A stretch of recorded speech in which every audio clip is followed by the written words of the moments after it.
You are standing in a cold landscape. Tens of thousands of years ago, there is no church behind you, no scripture, no philosophy book, no hospital bed, no funeral music, no marble stone with a name carved into it. There is only earth, wind, a small group of people, and one body that is no longer moving. Someone in the group bends down. They do not simply walk away. They do not leave the body where it fell. They place it carefully into the ground. Maybe they add a stone tool, maybe red ochre, maybe animal bones, maybe nothing at all except time, effort, and silence. And then, for a moment, everybody stops. This is where one of the strangest human habits begins. Not hunting, not cooking, not making tools, but looking at death and asking, is that really the end? No. Wait. Absolutely not. The real mystery is not that humans die. Every animal dies. The mystery is that humans cannot stop thinking about death after it happens. A deer sees another deer fall and runs. A wolf may notice the absence of a pack member. An elephant may touch bones with strange attention. But humans did something different. We built stories around death. We buried bodies. We carried memories. We imagined the invisible. We asked questions no stone tool could answer. What happens after death? Where did that person go? Why do they still appear in dreams? Why does the body stay here, but the person feels missing? This was not just fear. It was imagination. It was not only sadness. It was memory refusing to become silent. To understand why humans cannot stop wondering about death, we have to begin with a very uncomfortable fact. For prehistoric humans, death was everywhere. Infants died, hunters died, mothers died in childbirth, elders died in winter. A simple wound could become an infection. A broken bone could become a sentence. A cold night, a predator, a failed hunt, a bad season, any of these could remove a person from the group forever. And there was no modern distance from it. Today, death is often hidden behind hospital curtains, medical language, paperwork, and quiet rooms. But for ancient humans, death happened in the open. The body was there, the silence was there, the smell, the stillness, the sudden absence. All of it was impossible to ignore. Hold on, that is not what really happened. Ancient people were not sitting around calmly inventing theories about the afterlife like philosophers in fur clothing. They were trying to survive a problem that attacked the group from the inside. When a person died, the group did not just lose a body, they lost knowledge. They lost a voice. They lost a memory of where water could be found.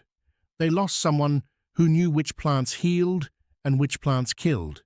They lost a mother, a child, a mate, a tracker, a storyteller. It was not death as biology.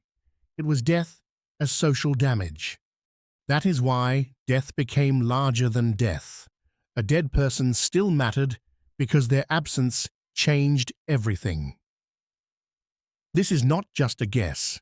Archaeological evidence shows that some ancient humans treated the dead with unusual care. Burials, body positioning, grave goods, pigments like red ochre, and repeated use of special places suggest that death was not always handled as simple disposal. Now, we have to be careful. A burial does not automatically prove a fully developed religion. A tool placed near a body does not automatically prove belief in heaven. A decorated grave does not mean we can read ancient minds perfectly, but it does show something important. The dead were not always treated like trash. They were treated like someone. And that may be the beginning of the whole story. It was not a temple. It was attention. It was not doctrine. It was care. Imagine the first time a child asked why an elder would not wake up. The adults could point to the body, but that would not answer the real question. Because the real question was not, where is the body? The body was right there. The real question was, where is the person? That question is uniquely dangerous because the human brain is very good at imagining people who are not present. You can think of your mother when she is not in the room. You can hear a friend's voice in memory. You can predict what someone would say. You can dream of the dead as if they were alive again. Modern research has actually observed this pattern. Human beings naturally track minds. We do not only see bodies moving through space, we imagine intentions, emotions, plans, desires, and hidden thoughts. This ability helped our ancestors cooperate, hunt, teach, and survive. But there was a side effect. Once the brain learned to imagine invisible minds, it could not easily stop imagining them when the body died. The person disappeared from the world, but not from the mind, and so death created a contradiction. The body says, "This is over." Memory says, "No, they are still here." Dreams say, "I saw them last night." Grief says, "I still feel them." Love says, "They cannot simply be nothing." That contradiction may be one of the engines behind belief in an afterlife, not because ancient humans were foolish, not because they lacked science, but because their brains were powerful enough to hold absent people inside the imagination. It was not ignorance. It was attachment. It was not weakness. It was the cost of love. But that was not the end. As human groups became more socially complex, death became a place where meaning could be organized. A burial could say, "This person belonged to us." A ritual could say, "We know how to face this." A grave object could say, "Their story continues." A repeated ceremony could say, "The group survives even when individuals do not." This matters because humans are not only survival machines, we are meaning machines. A lion survives by strength, speed, teeth, and instinct. A human survives by cooperation, memory, teaching, and shared stories. And shared stories become especially powerful when reality becomes unbearable. Death was the most unbearable reality. So humans did what humans always do. They turned chaos into pattern. They marked places. They remembered names before writing existed. They told children about ancestors. They connected the dead to animals, stars, rivers, caves, dreams, fire, and sky. They made the invisible social. There is archaeological evidence behind this. Across different prehistoric sites, researchers have found signs that human groups returned to certain places, arranged bodies, used pigments, and sometimes included objects with the dead. The details vary greatly, and the meaning is debated, but the pattern is hard to ignore. Humans kept making death into something more than a biological ending. And then something happened that changed everything. The dead became part of the living group. Not physically, not in a simple way, but through memory, story, warning, identity, and ancestry. An ancestor could explain why a place mattered. A dead hunter could become a lesson. A lost child could become a song. A buried elder could become a reason not to abandon the camp.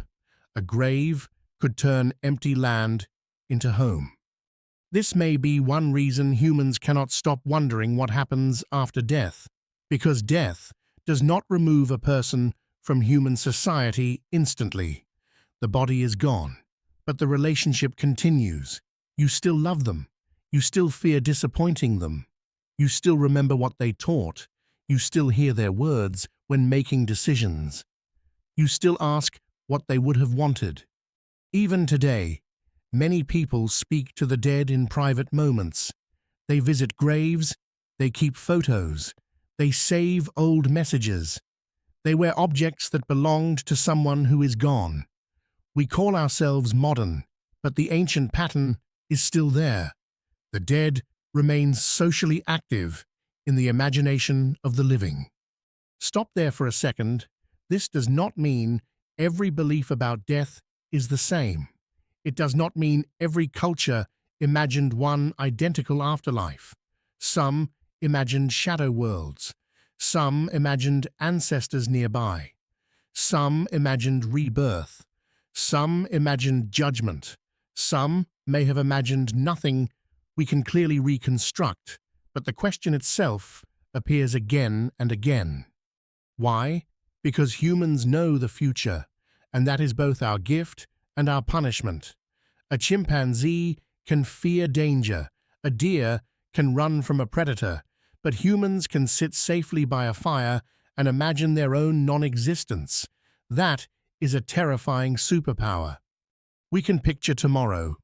We can picture old age. We can picture a loved one dying. We can picture ourselves gone while the world continues. The same imagination that helped ancient humans plan a hunt also forced them to confront the end of the hunter. The same memory that helped them find water also kept the dead alive inside the mind. The same language that warned the group about predators also allowed people to ask questions no one could answer. Where did she go? Will I see him again? Can the dead hear us? Is there another place? Will I disappear? These questions may have no simple archaeological answer, but the need to ask them is deeply human. It was not just superstition, it was consciousness looking at its own limit. And maybe this is the great reversal. Humans did not wonder about death because they were weak. They wondered because they were too aware to ignore it. They knew a person was more than a body. They knew a group was more than a collection of animals. They knew memory could keep someone present after breath had stopped. So they made graves. They made rituals. They made stories. They made ancestors. They made afterlives. Not all at once, not in one place, not with one belief, but again and again, across the long human story. The same strange behavior returned. A body stops moving, and the human mind refuses to stop there. That refusal built some of the oldest art, some of the earliest rituals, some of the deepest myths, and some of the most personal hopes humans have ever carried. So the next time you panic because your phone battery is at 2%, remember that one of your ancestors, 40,000 years ago, once stood beside a body in the cold, looked into the silence, and had the courage to ask the universe the most impossible question: is this really the end?